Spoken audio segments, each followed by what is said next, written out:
Tice. Thank you, Mr. Speaker. There is a very nasty smell about the collapse of this Chinese spying affair and case, because just over a year ago, the Crown Prosecution Service Counter-Terrorism Unit said that after complex investigations, these were very serious allegations and they brought charges. Now we're supposed to believe that they can't provide any evidence whatsoever. So it feels to me, Mr. Speaker, that one of two things have happened here. Either the Crown Prosecution Service were wrong, potentially incompetent, or someone very high up in the government has interfered with this situation. Which is it, Minister? The honourable member, I hope, when he takes a moment to think carefully about these things, will understand that government ministers shouldn't be speculating on the reasons provided for a particular decision by the Crown Prosecution Service, who are independent of government. That would be entirely improper for any minister to do that. But what I'm happy to do to him and to any other members, should they feel that they need it, is to give an absolute assurance of how serious we take these threats that we face from a range of different malign forces around the country.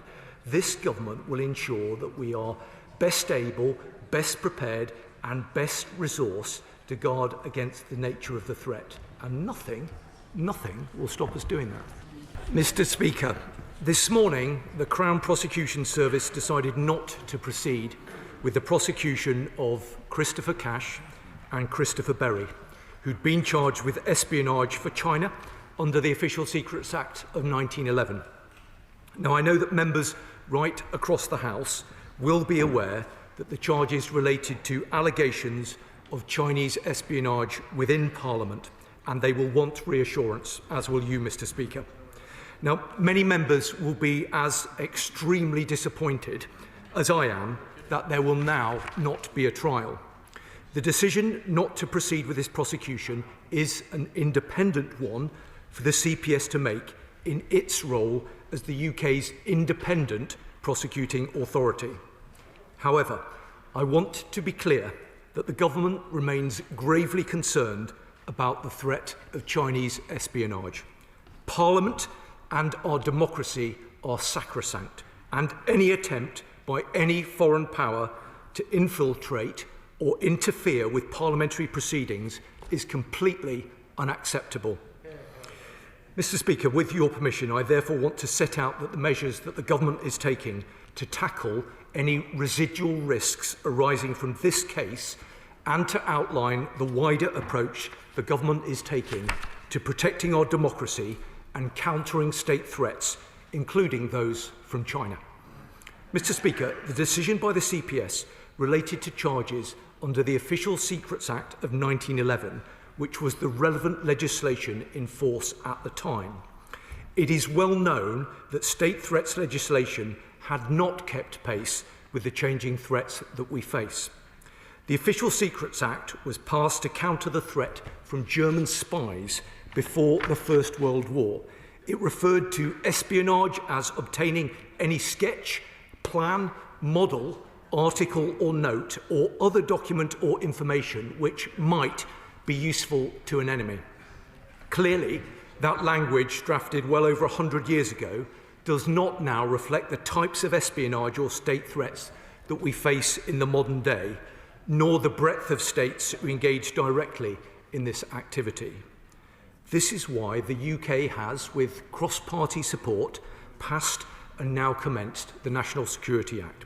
This legislation replaced the Official Secrets Act of 1911 and brings new criminal offences and powers to bear against the full range of modern-day state threats. Moreover, the National Security Act is state agnostic, removing the unhelpful enemy language from the Official Secrets Act and focusing on the malign activity we are all concerned about. The National Security Act also introduced the Foreign Influence Registration Scheme, which the government brought into force on the 1st of July. FIRS encourages transparency, strengthening the resilience of our democratic institutions against covert influence, and gives our intelligence agencies and law enforcement additional tools to detect, deter, and disrupt and prosecute state threat actors. It requires that any foreign influence in our democracy, including from China, must be declared. Mr. Speaker, we can now be confident that should cases of espionage or state threats be uncovered in the future, we will be in a much better place to prosecute them under the new National Security Act. Now, I know that this case sits at the very heart of our democracy. So, Mr. Speaker, let me be clear.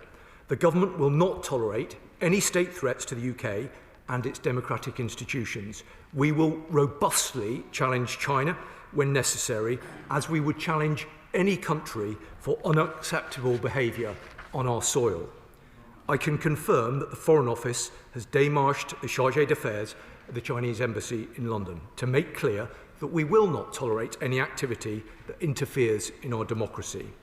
MI5 are considering the provision of additional advice to those most at risk of being targeted by state-led espionage, and the government is taking robust action to counter state threats and continues to build up the UK's resilience. In April, we established a new cross-government state threats unit to better coordinate our response to state threats.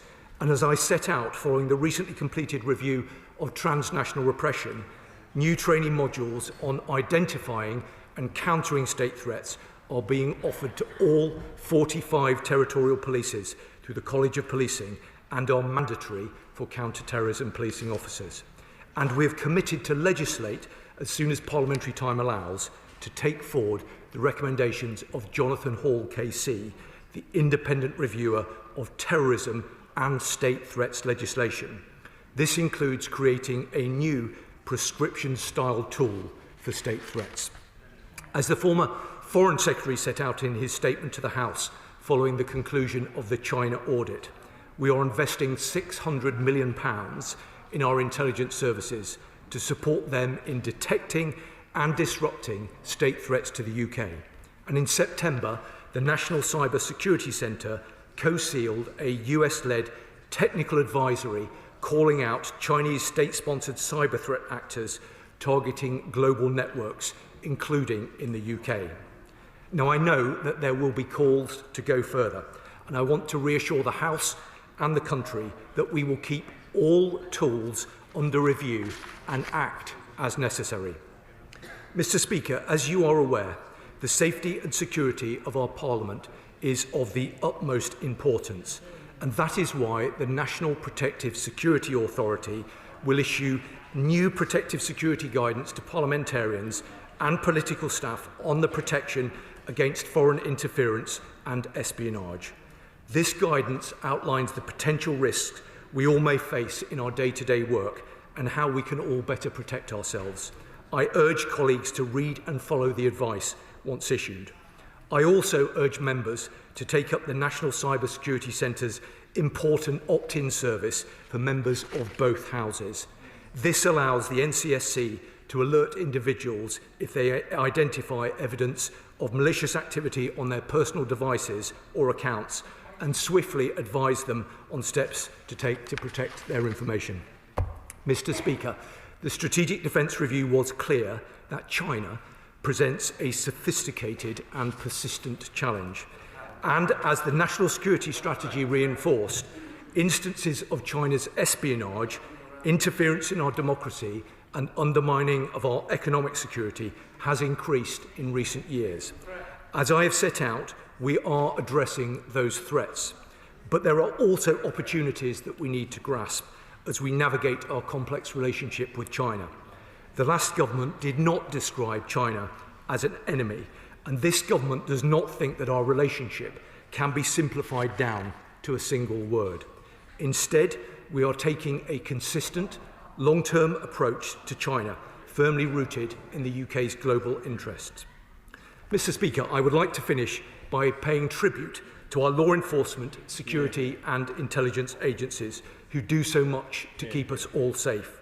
They operate, often in secret of course, often in the shadows, often at great personal danger, but they have our enduring gratitude.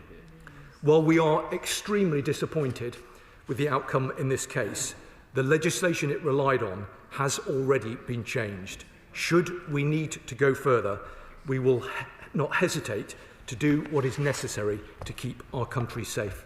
I commend this statement today.